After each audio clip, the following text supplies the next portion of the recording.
நம்மோடு மூத்த பத்திரிகையாளர் சிவா பரமேஸ்வரன் இருந்திருக்கிறார். சார், ஹரியானா, டெல்லி, அப்புறம் பீகாரை போல தமிழ்நாட்டிலும் ஒரு பிரம்மாண்ட வெற்றியை பெறுவோம் அப்படின்னு அமித்ஷா சொல்றாங்க. இப்போ தேசிய ஜனநாயக கூட்டணி அந்த மாநிலங்களைப் போல தமிழ்நாட்டிலும் இப்படி பிரம்மாண்ட வெற்றியை பெறுவதற்கு வாய்ப்பு இருக்கா? அவருடைய அதீத நம்பிக்கையா, இல்லை வியூகத்தினுடைய ஒரு பகுதியை வெளிப்படுத்தியிருக்காரா? வியூகத்தினுடைய ஒரு பகுதியை வெளிப்படுத்தி இருக்கார் என்றுதான் நான் பார்க்கிறேன். ஏன்னா ஒரு விஷயத்தை நல்லா புரிஞ்சுக்கணும். அமித்ஷா ஒரு மாஸ்டர் ஸ்ட்ராட்டஜிஸ்ட். அவருடைய மற்ற மாநிலங்கள்ல அவங்க எப்படி செய்திருக்காங்க, முடியாதுன்னு சொன்ன விஷயங்கள்ல செய்து காட்டியிருக்காரு. இன்னொன்னு, பிஜேபிக்கு ரொம்ப நீண்ட காலமாகவே அவர்களால் ஒரு தகர்க்க முடியாத அல்லது உள் நுழைய முடியாத ஒரு கோட்டை என்றால் அது தமிழ்நாடாகத்தான் இருந்திருக்கிறது. அவங்களுக்கு எப்போதுமே தமிழ்நாட்டுக்குள் அரசியல் ரீதியாக நுழைய வேண்டும் என்கின்ற அந்த எண்ணமும் லட்சியமும் சித்தாந்த ரீதியாக அந்த ஆர்வமும் இருக்கிறது. ஆனா அது அவ்வளவு எளிதாக இருக்குமா என்றால் அது ஒரு கேள்விக்குறிதான். அமித்ஷாவினுடைய எண்ணம் அவருடைய மாஸ்டர் ஸ்ட்ராட்டஜிஸ்ட் ரொம்ப சிறப்பாக திட்டங்களை தீட்டுவது மட்டுமல்லாமல் அதை செயல்படுத்தியும் காட்டக்கூடியவர் என்கின்ற வகையில் அதை பீகாரில் அவர் மிகச் சிறப்பாக செய்து காட்டினார். அது எப்படி சொல்லணும், பீகார் தேர்தலை நம்ம பார்த்தோம் என்றால் ஒரு துருவப்படுத்தப்பட்ட ஒரு அரசியல் அணுகுமுறை அல்லது தேர்தல் தான் அங்கு இருந்தது. அதாவது மத சிறுபான்மையினர் மற்றபடிக்கு சாதி ரீதியாக பிரிந்து பீகார்ல இப்படித்தான் இருக்கும். எம்ஒய் காம்பினேஷன், இஸ்லாமியர்கள் யாதவர்கள் காம்பினேஷன், ஆர்ஜேடி மிகப்பெரிய வெற்றி பெறும் கருத்து கணிப்புகள் அப்படிலாம் சொன்னாங்க. ஆனால் தேர்தலுக்கு முன்னால அந்த கருத்து கணிப்புகள் பெரும்பாலான எல்லாமே சொன்னது என்னன்னா, மீண்டும் தேசிய ஜனநாயக கூட்டணி தான் அங்கு ஆட்சிக்கு வரும் என்பது. ஏனென்றால் அங்கு அந்த துருவமயப்படுத்தப்பட்ட அரசியல் எப்படியான விளைவுகளை ஏற்படுத்தும் என்பதை அமித்ஷா மிக நன்றாக புரிந்து கொண்டிருந்தார். அதற்கு ஏற்ற வகையில் காய்களை நகர்த்தினார். அதே மாதிரி தமிழ்நாட்டிலேயும் இன்றைக்கு நிலைமையில் மிகவும் துரதிர்ஷ்டவசமாக அரசியல் சாதி மத ரீதியாக மிகவும் துருவப்படுத்தப்பட்டிருக்கிறது. அதனால அதை எப்படி கையாள்வது என்பதிலிருந்து பீகார்ல அவங்களுக்கு ஒரு டெக்ஸ்ட் புக், அதிலிருந்து ஒரு பாடம் கற்றுக்கொள்ளக்கூடிய வாய்ப்புகள் இருந்திருக்கிறது.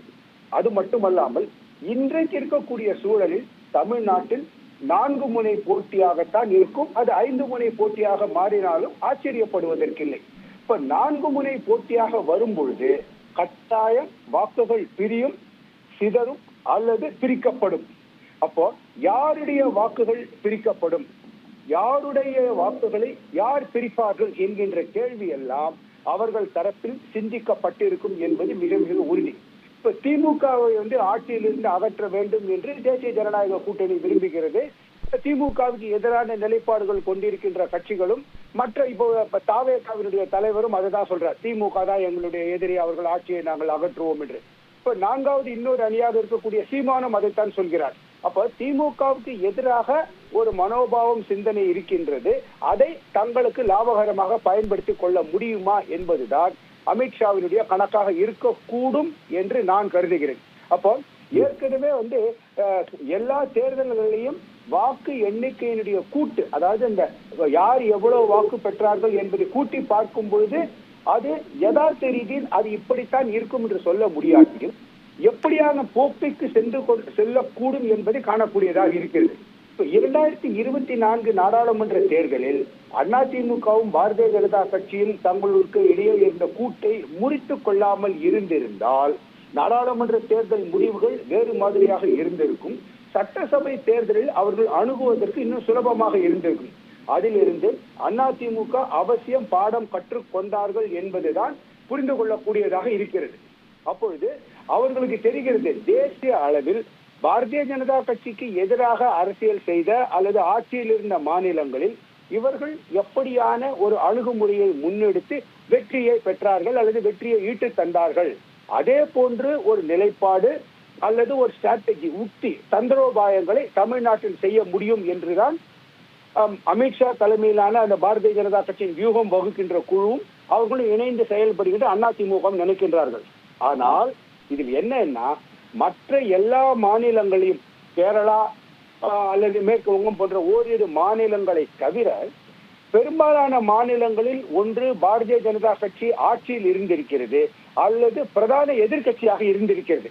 எனவே அவர்களுக்கு அந்த களத்தில் மிக மிக ஆழமான ஆட்பலமும் அதற்கான அந்த எல்லா வகையான உட்கட்டமைப்பும் இருந்திருக்கிறது. தமிழ்நாட்டில் பாரதிய ஜனதா கட்சி நான் அறிந்த வகையில் மிக அதிகபட்சமாக சட்டமன்றத்தில் 4 உறுப்பினர்களை மட்டுமே தான் பெற்றிருக்கிறது.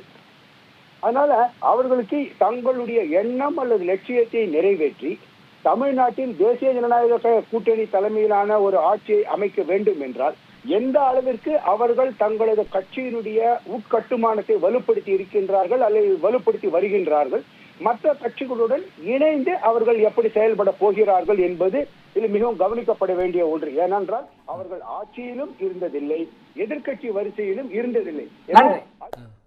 நன்றி நன்றி சார், உங்கள் கருத்துக்களை பகிர்ந்து கொண்டமைக்கு. நம்மோட அரசியல் விமர்சகர் ஜெகதீஸ்வரன் இணைந்திருக்கிறார். சார், பிரம்மாண்ட வெற்றியை பெற்று தேசிய ஜனநாயக கூட்டணி தமிழ்நாட்டில் ஆட்சி அமைக்கும்னு சொல்றார். அது மட்டுமல்ல, மேற்கு வங்கத்தில் திரிணாமுல் காங்கிரஸும் தமிழ்நாட்டில் திமுகவும் துடைத்தெறியப்படும் அப்படின்னு சொல்றார். இது தொண்டர்களை உற்சாகப்படுத்தவா இல்லை கலை யதார்த்தமே அப்படிதான் இருக்கா? நிச்சயமாக கலாச்சாரத்தம் அப்படி இல்லைங்க. மேபி மேற்கு வங்காளத்துல அப்படி இருக்கலாம். ஏன்னா மேற்கு வங்காளத்துக்கு கொடுக்கின்ற முக்கியத்துவத்தை என்னைக்குமே பாஜக அல்லது என்டிஏ கூட்டணி தமிழ்நாட்டுக்கு கொடுக்கவே இல்லை. கடுமையான முயற்சிகள்லாம் பண்றாங்க, முயற்சி பண்ண மாட்டாங்கன்னு சொல்லல. ஆனா ஒரு சமயம் முயற்சி பண்றாங்க, இது சரியா வராது, நம்ம எப்படியும் ஜெயிக்க முடியாது, திமுக கூட்டணி வீழ்த்துவதெல்லாம் அவ்வளவு எளிதல்ல அப்படின்னு சொல்லிட்டு அது ஒரு சமயத்துல விட்டுறாங்க. இப்பயே பாருங்களேன், நீங்க அதிமுகவும் பாஜகவும் என்டிஏ கூட்டணிக்குள்ள இப்ப எத்தனை மாசம் ஆயிடுச்சு? கிட்டத்தட்ட ஏப்ரலா, இப்போ 7 மாசம் பக்கத்துல ஆக போகுது. என்ன அடுத்த மூவ்மெண்ட் ஆச்சு? இன்னும் சொல்ல போனா என்டிஏ கூட்டணியில முன்னாடி இருந்த, அதாவது அண்ணாமலை அவர்கள் தலைவராக இருக்கும்போது அந்த கூட்டணி ஓபிஎஸ், தினகரன், இன்னும் பாட்டாளி மக்கள் கட்சி, தேமுதிக எந்த ஸ்டேஜ்ல அவங்க அதிமுக பக்கம் இருந்தாங்க, அவங்க இப்ப எங்க இருக்காங்கன்னு தெரியல. அப்போ மெகா கூட்டணி அமைப்போம் சொல்லிட்டு இருக்கின்ற கூட்டணி தக்க வைக்க முடியாத நிலைமையில இருக்கிறாங்க. இன்னைக்கு என்ன பேட்டி கொடுக்குறாரு?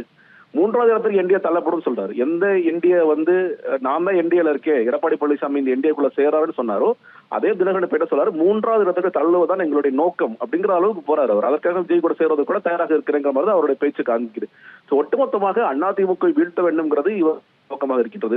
ஓபிஎஸ் அவர்கள் போயிட்டு வந்தாரு, பட் ஆனா என்ன அவருக்கு ப்ராமிஸ் பண்ணாங்கன்னு தெரியல. ஏன்னா எடப்பாடி பழனிசாமி ரொம்ப தெளிவாக சில பேட்டிகள்ல சொல்றாரு, அதெல்லாம் முடியவே முடியாது, ஓபிஎஸ் எல்லாம் முடிந்த கதை குறித்து ஏன் என்ற பேசுறீங்கன்னு சொல்லி கேட்கிறாரு.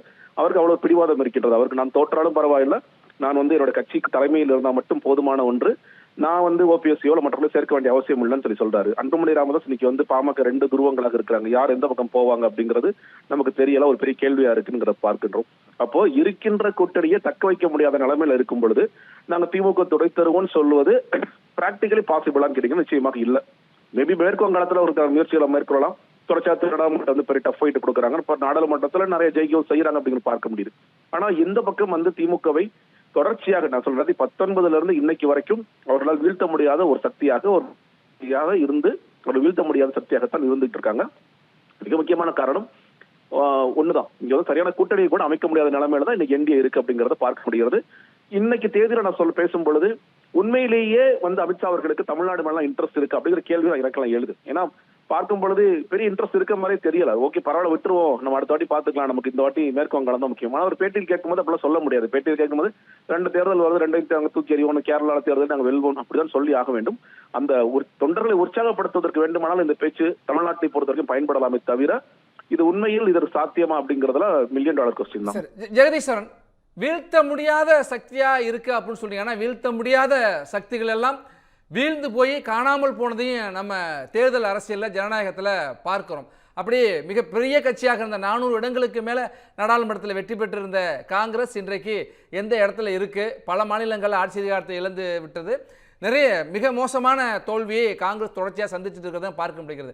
அந்த வகையில் பார்க்குறப்ப எதிர்கட்சிகளுக்கு, காங்கிரஸுடைய எதிர்கட்சிகளுக்கு கொள்கையும் இல்லை, தலைவர்களும் இல்லை அப்படின்னு அமித்ஷா சொல்கிறாரு. அதே போல் துடைத்தெறியப்படுவார்கள் அப்படின்னு சொல்கிற ஒரு கருத்து இருக்குது. இன்னொரு பக்கம் விஜய் ஒரு பெரிய போட்டியாக அந்த களத்துக்கு இந்த வர்ற தேர்தலில் வர்றப்ப திமுகவுக்கும் தாவேக்காவுக்கும் தான் போட்டி, என்டிஏ 3வது இடத்துக்கு போயிடும் அப்படின்னு சொல்கிறது தினகரன் சொல்கிறாரு.